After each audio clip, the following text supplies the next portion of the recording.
Welcome to a very special episode of Krispy-Ripz. Today, we are going to be previewing our tournament winning cards. Well, participation cards and one tournament winning card.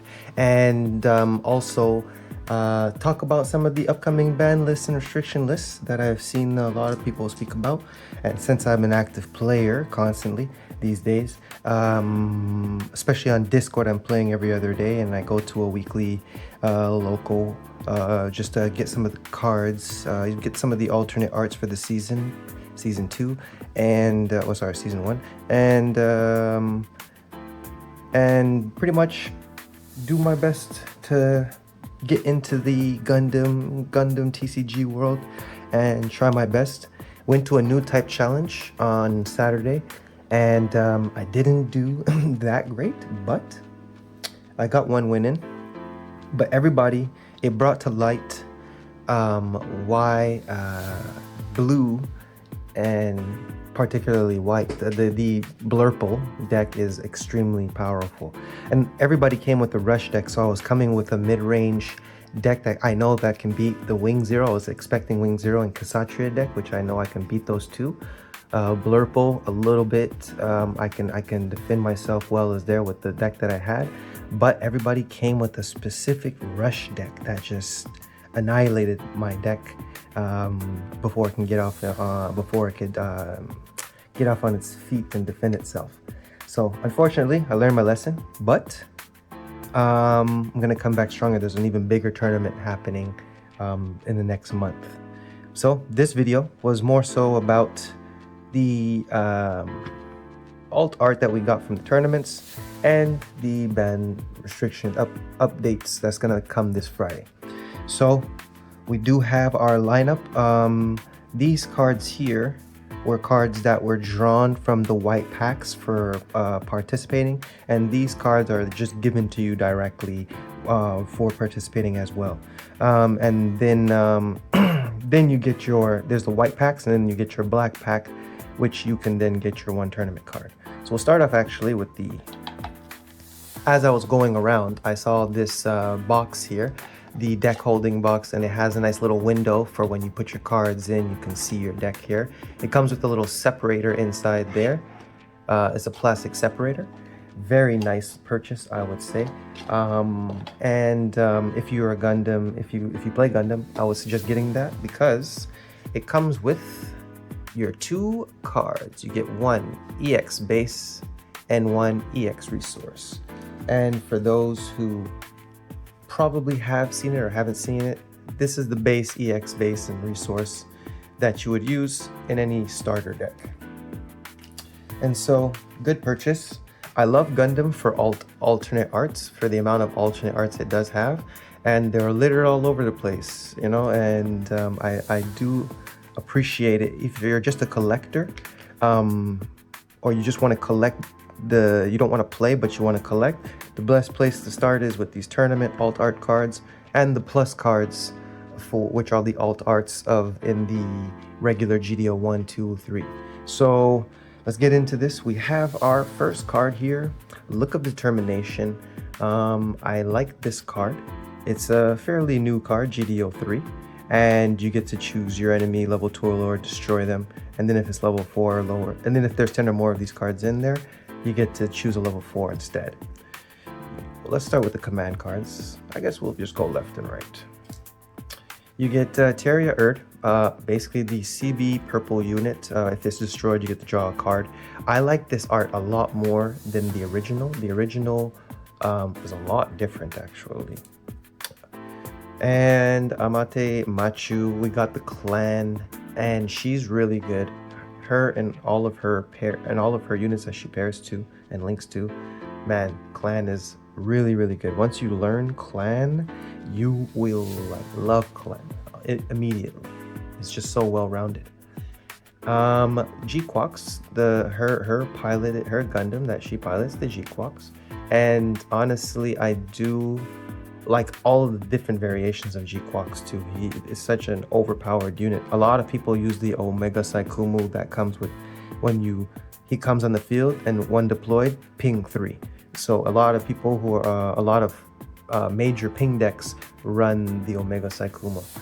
Tactical Visionary is the absolute must-have card in the CB deck, because you get to look at the top 3 cards of your deck and just right away, one time, get a CB card in your hand. And then we have, these are our participations. So for participating, and those are the ones you get without any packs, and then you get the ones that are in a pack. In each pack, there's about 8 types of these cards. So far, I only have 3, but still going to go to a few more tournaments to get the rest. We got Nyan, which is G-Fred's pilot. I just pulled another G-Fred. When you go to a tournament, you get a pack for entry. And with those packs, I got another G-Fred. So I like this Nyan right here. Beautiful alt art. Sorry for the little bit of glare there. And good alt art. That's one of the things I like collecting in Gundam, is the alt art. This was my first unit card. Repair 3. We got the super full armor Unicorn Gundam Destroy mode. I like this art as well. Very nice shiny card. And then we have the Awakened Potential, which I think is as well an additionally amazing art from the original. So those were all the participation ones that we had got, and it was honestly really good. Had a lot of fun playing all of these tournaments. We did get a 1 win in, and with the black pack that we had opened, we got ourselves a super block, a AEU Enact demonstration color. And let me tell you something, this card feels more like an SP than a plus card. It's got the Gundam symbol at the top there, which I really appreciate. And all of these cards say, let me see if it can say, it says not for sale. So you want to get these tournament cards because they're not for sale. It's the only way to get them. So you want to get that or through trading. And you want to get your good assortment of alt arts. There's so many at this point now, and there's a lot, especially the plus cards like the Barbatos and the G-Freds. Good amount of money. I do have a plus card for the resource for the Gundam from GD01, but that was the only plus I was able to pull so far. So on to the next segment, which is more so about the upcoming ban restriction list. But before that, if you stayed all the way to this part, give me a like, give us a subscribe. You know, we're trying to, I'm trying to get some more battle videos going, because I kept promising that's going to set it up, but on Discord, I don't particularly like the setup how Discord has it for a face-to-face setup. So I want to find a different, like OBS or maybe something different that can have a nice setup for battling, so that both fields are in view.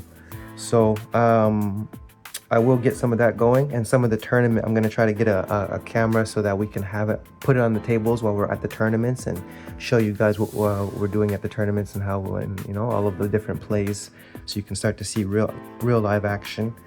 And it's going to be a lot of fun, and we hope you guys join us for our journey.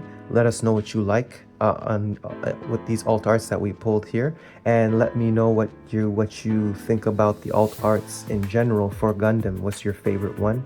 And tell me which ones you pulled in your boxes as well. So on to the segment of the ban cards.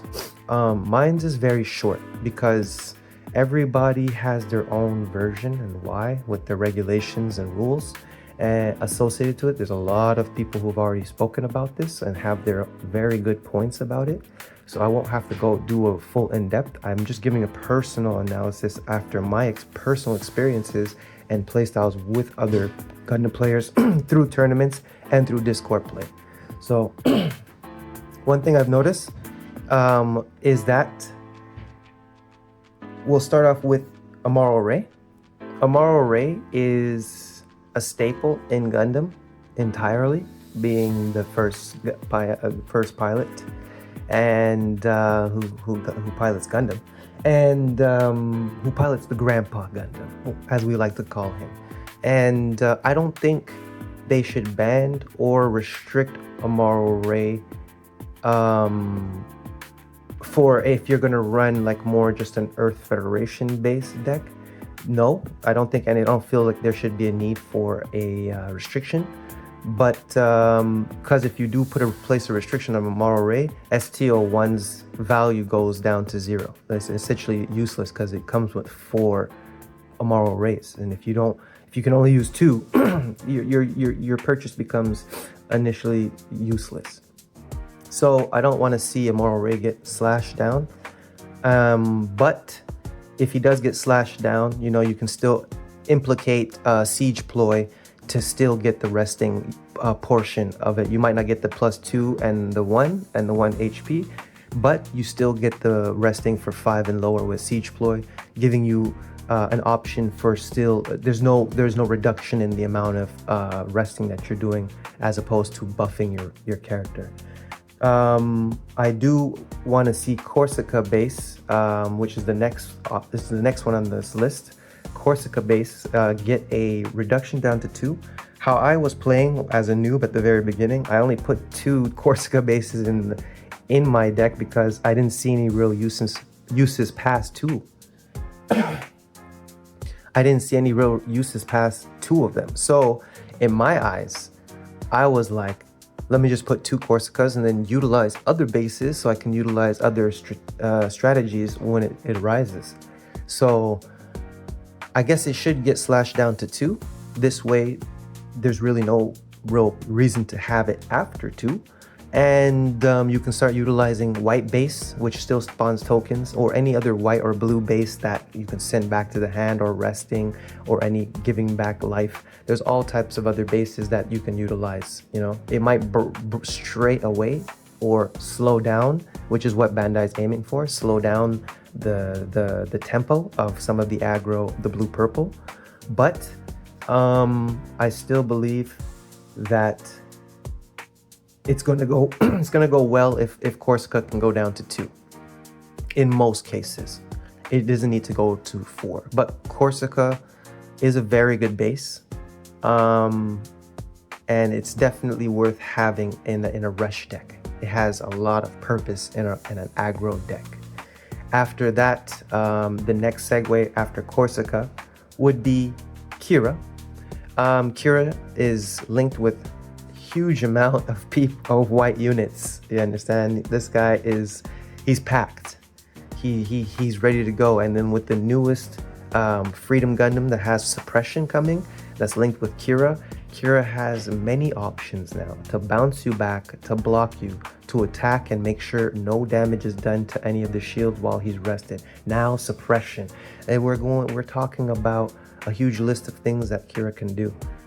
With his Gundams. See, he doesn't need more, and the restrictions that would be the most effective in my eyes would probably bring it down to 2 if you're gonna run a mono white.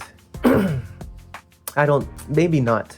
Kira's slashing is more a pair restrictions with how they're probably going to work it, because I don't think any type of restriction down to 2 would help would do anything, because then it would ruin the original purchase. So I'm not about ruining the original purchase of the box that I paid for, especially since I had to buy 2 of them, you know what I mean, to make sure I can get both of the LRs, to have 4 in there. So if my pilot gets slashed, the whole buying 2 boxes things really hurts. But it also means that I only need to get 1 box in order to be ready for tournament play as well. So there is a up and down to that. But Kira, I don't see the biggest slash, but I do think he needs some kind of correction, because he's got too much flexibility, which not everybody has that same flexibility. And I think every other pilots and other archetypes should have that same flexibility. But Kira is well loved. And he seems to be well loved by Bandai as well. And he's getting quite a lot of Gundams that are attached to him. The next one on the list is Wing Gundam 0. This guy, man, from GDO1 he dominated. I call that deck the Fortress of Solitude. It was a full blocker package, And then you had every single blocker: Elfrith, Rick Diaz, Striker Gundam, Perfect Strike Gundam, Ale Strike Gundam, and then boom, here comes the freaking guy at the end of the day. Superman comes out of his fortress to just eye blast everybody on the field. So it's insane. And then he high maneuvers right after, right after, and then you can't do anything because there's like 4 blockers on the field to stop any attack to kill him. So it's absolutely insane. We needed something to rest him, and that's why we all love Amaro Ray. Amaro Ray saves us from this tyranny of Wing Zero.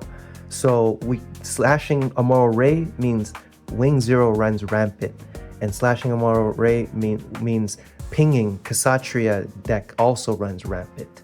So you have to, if one guy gets a smack, they all get a smack. So we have to talk about Wing Zero getting a smack. He needs to go down to 2 so that you can't just easily have access to him, 4 times, and then you can do back-to-back smacks 1 time and then 3, and then let's just say you have a unit that has 4 health. He survives that one, but then the next round another Wing Zero comes again. Your units are dead. You're done. And you can't come back from that because now he can just start attacking with his blockers. It's over for you. So the full-on rush aggro decks, which are the char decks or the Blurple deck, these were the only ones that are able to contend with him. And the new Kshatriya deck, how everybody has refined the Kshatriya ping deck, it's with the Omega Saikumu and Unicorn to double smack at the end. It's absolutely amazing, that deck. That deck is actually well built. It only does its thing around the end turn, and it makes sure it can burn you to keep you at bay if you're an aggro deck trying to run through everybody. And so it's the only one deck I feel that doesn't need too much any real restrictions around it because of how long it kind of takes, and it still needs to draw into that stuff. So which is still possible with a lot of cards that help draw, like Show of Resolve, and but honestly, and Healthy Curiosity, and Banner Links himself as well. So we have options, but in my opinion, all of these are going to start coming with the blue purple, which is the most important, with Corsica. And in blue purple, if you're going to run it, my pair restriction, what I think they might do, I'm just giving a guess here, is that they might restrict like it 2 to 2. So if you're going to run blue purple with Amaro Ray and Mikazuki, 2 Amaro Ray and 2 Mikazuki. So that means that's your restriction. You can run them, but you're only running them at 2. So you have to run another pilot at 4 copies that will help you have 8 copies. so it's a standard 8 in the deck, in a proper deck for linking. So that's probably my prediction on the pair restriction for Blurple, and down to 2 copies of Corsica. That might that, you know what I mean, it might just, Blurple might be dismantled a bit. So if just to mess up the Blurple combination or aggro, 2 for Corsica. For blocker package, we need to, I don't know what they're going to do for that, but they need to start adding more blockers in other colors to fix that problem so that everybody else can start blocking too. So, red and red, purple, and green need some more blocking love, and need some more love for resting or repair. So they not just only need to be aggro and breach, or suppression with ping, which is purple. So we need more options that are already in the other colors to sprinkle in on the other colors as well, so that there's more combinations that can happen to protect or to be an aggressor. So it is only 1 year, and we don't have a lot of to work with so far. But after the year is up, we have more. The future is large for Gundam. We got Gundam Assemble coming. I don't know how much people are hyped for Gundam Assemble, but I'll be hyped for Gundam Assemble. But that's all my take is on it, on the upcoming changes. And I hope the best for Gundam, because I love playing it so far. I was very big on Yu-Gi-Oh, but I had stopped that a while ago. And but I really love Gundam a lot more, and I'm really rooting for it to go in the right direction. And we will be previewing the STO9 coming this Friday, and look out for that video. And I appreciate you guys staying with me and watching this video to the end. Stay crispy.